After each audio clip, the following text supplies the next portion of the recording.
Namaskar. Welcome to another episode of Editorial. Matters are heating up between India and China. There was a face-off, a violent face-off between Indian forces and the Chinese forces in Galwan Valley near eastern Ladakh. Let's talk about that. Let's get right into the show. My editorial today will be in two parts. Part 1, my colleague Aarti Ghargi will talk you through what exactly happened in Galwan. And part 2 would be a one-on-one with Shri Seshadri Chari, senior BJP leader and also a geopolitical expert. So let's start with Aarti and let's understand what exactly happened in Galwan. Well, it's a very tragic news that is coming in across the line of actual control. Almost a month after the first standoff took place between the Indian and Chinese army soldiers at Pangong Tso Lake in eastern Ladakh, now we have a very tragic news coming in from across LAC that India has lost 3 of its army men. According to the official statement, 1 commanding officer and 2 soldiers have lost their lives in the violent face-off that took place between the Indian and Chinese army soldiers. Now, this particular standoff that started almost 6 weeks back, and it started in the month of May, and that is going on currently as well. This particular incident took place at Galwan Valley, which is also one of the flashpoint during this entire standoff. One of the standoff point is also the Galwan Valley where this particular incident happened. But what we must note here is that in the last 53 years, it is probably for the first time that a casualty has been reported while there has been a standoff between these two countries. As of now, 2 senior officers from both the sides are talking to each other and trying to diffuse the situation, and this is what the official statement has been from the Indian Army side. Now, as far as the response from the Indian side is concerned, then Defence Minister Rajnath Singh has held a review meeting today, and Chief of Defence Staff was also present at the meeting. Chiefs of 3 forces were also present at this particular meeting, and Foreign Minister S. Jaishankar was also present during the meeting. Prime Minister Narendra Modi has also been apprised of the situation. Now, this incident happened last night, so a response from the Indian side is that there should be diffusing of the situation. But on the other hand, the AFP news agency has also reported that the China is alleging that Indian soldiers had crossed the border and entered the Chinese territory and attacked the Chinese soldiers, and this was in retaliation of that. There are some Chinese media reports which have stated that casualties have also happened on the Chinese side, but not exact figure has been quoted as of yet. So we don't know how many soldiers from the Chinese side have been injured or have died in this entire face-off. But on the Indian Army side, as far as the official statement is concerned, the Indian Army has confirmed that 1 commanding officer and 2 soldiers have lost their lives in this violent face-off. So you just heard Aarti and her report on what happened in Galwan yesterday. Now to my second part. My second part is I spoke to Mr. Seshadri Chari, one of the best geopolitical minds in our country. And I spoke to him about what is happening in Galwan, whether this will escalate more or is there a chance of this getting resolved. So this is the interview. Just have a look at it and I'll get back to you. Chariji, thank you so much for coming to my show. And it's indeed a pleasure to see you as always. Sir, my first question is, why is China getting into this kind of a conflict amidst all these pandemic across the globe, this problem, this crisis? Why are they getting into this conflict?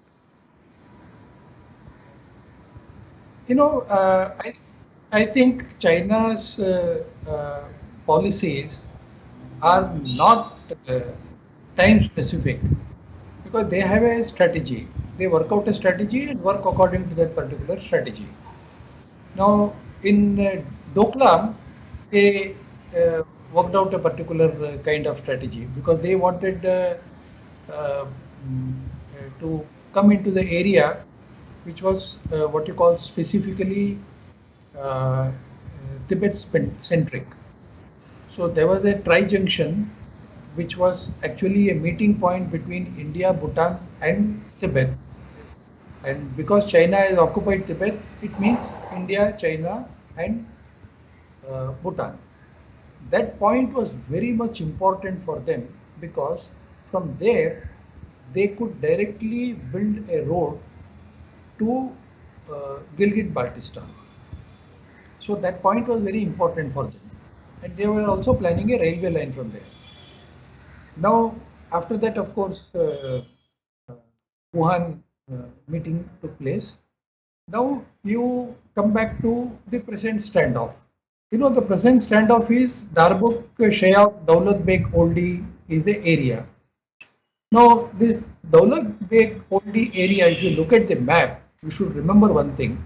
This Daulat Beg Oldi area is very much within the Indian territory, and India has built a road from there. Now, this road will take India straight to Karakoram Highway, Karakoram Pass, what they call. Yes. Now, Karakoram, the last Indian post, military post is in Karakoram. Now, if India is able to reach up to Karakoram, which this road, Daulat Beg Oldi Road, passes through an important area called Siachen Glaciers. If India is not allowed to maintain its army anywhere in this area, now what happens? Imagine India is not here. That means the entire area of Siachen Glacier is unprotected. A. You remember one more thing. China has a all-weather road straight from their Yunnan province up to Islamabad. Correct. This passes through Kunjera Pass. Kunjera Pass, after Kunjera Pass, the biggest area is Gilgit-Baltistan. Correct. So China is directly linked to Gilgit-Baltistan, from Gilgit-Baltistan to Islamabad, and that road straight goes to via Baluchistan, it goes to Gwadar.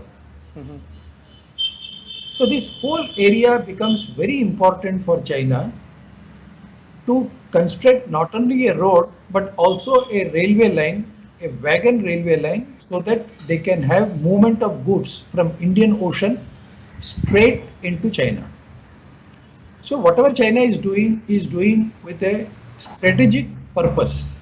So it is all the more important for India to take care of the strategic requirement of China and foil that. Sir, is China using our fault lines? Obviously, see, when you say fault line, the most important fault line that we have is we have not been able to use the leverage of the Tibet card. Right from 1950 to 2020, we have not used Tibet card at all.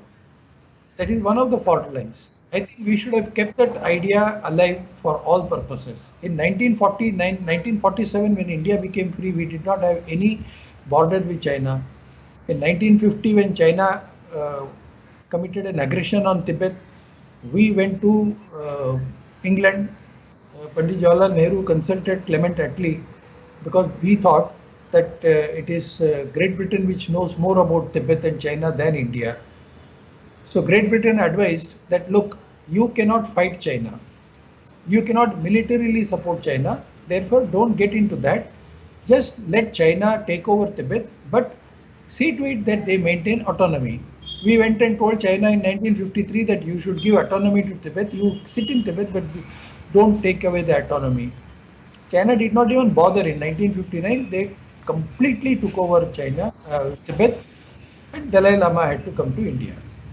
So this is the story. This is one of the fault lines. Subsequently, we have another major fault line. The problem with India is we are a democracy, so we need political consensus to do whatever we want to do. China doesn't bother about political consensus. There is nothing called political consensus. There is nothing called democracy. There is nothing called freedom of speech, freedom of thinking. China is a top-heavy administrated country.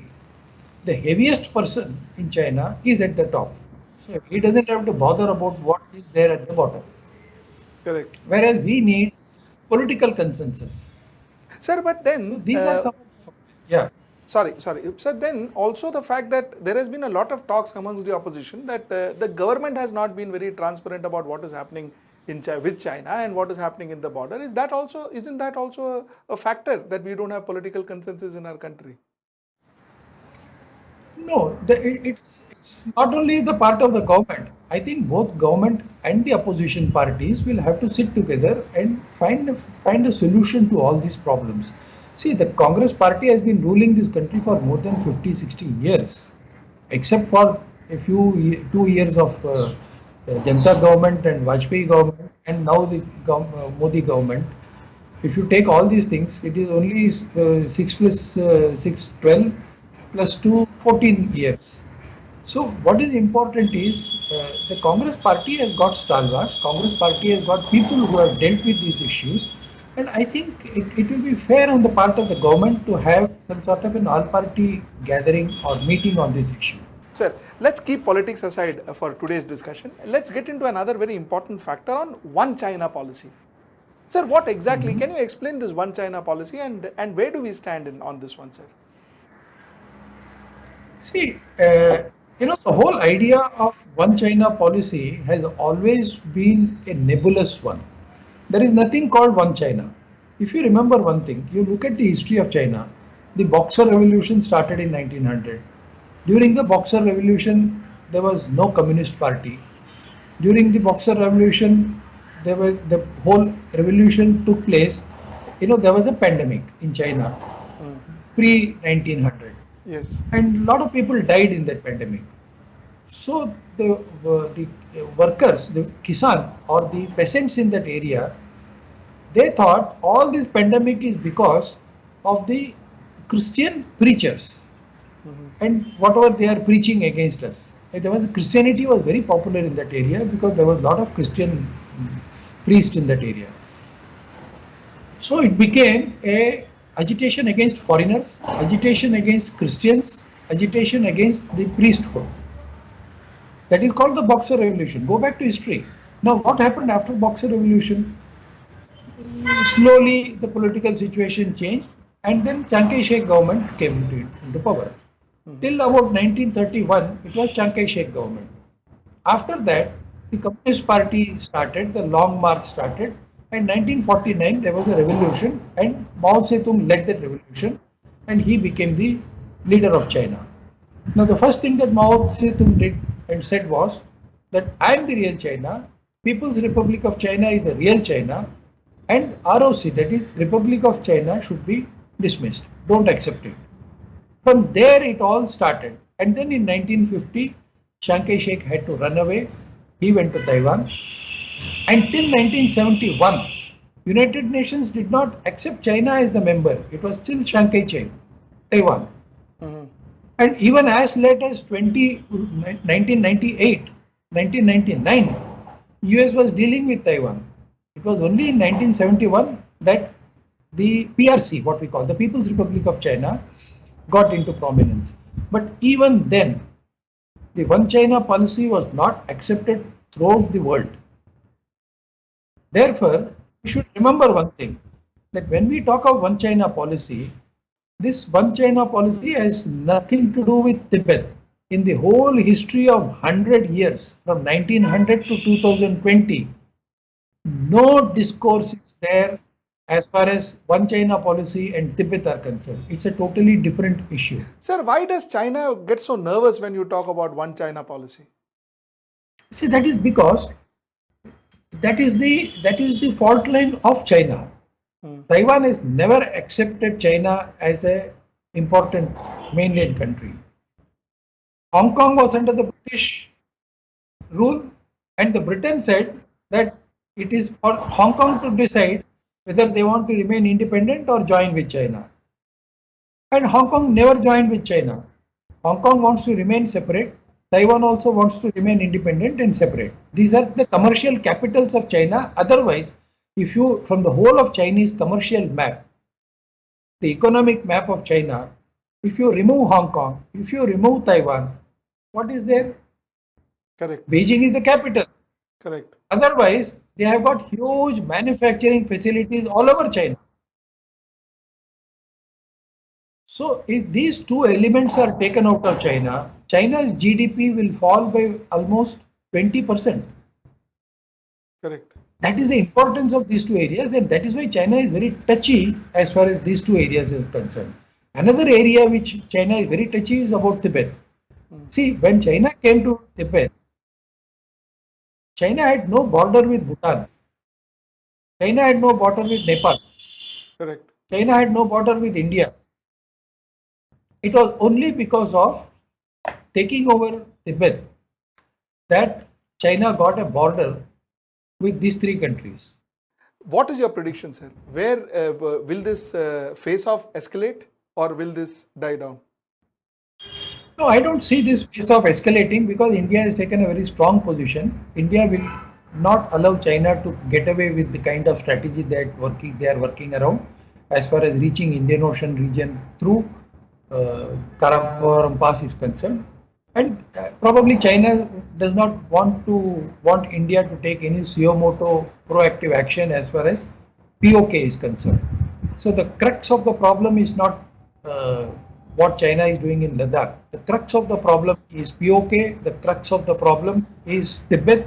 The crux of the problem is the fault lines within China, which should not be used. These are all the areas. Therefore, I think China will also sooner or later realize the futility of their action, and they will not be able to go very far as far as their hegemonic and military flexing of military muscle is concerned. The more they flex their military muscles, the more hegemonic attitude they show, probably they will also go the USSR way. Sir, as usual, always enlightening to talk to you, sir. Always enlightening to talk to you. Thank you so much for joining me on my show. Thank you, sir. Today is not the day to procrastinate. Today is not the day to politicize the matter. Today is not the day to discuss which government was right and the earlier government did this and this government is doing that. I think today is not the day. So today I will end my editorial remembering those three martyrs who laid their lives for our country. I will end my editorial hoping that things de-escalate in Galwan, hoping that there is peace once again. Till we meet next time, Namaskar.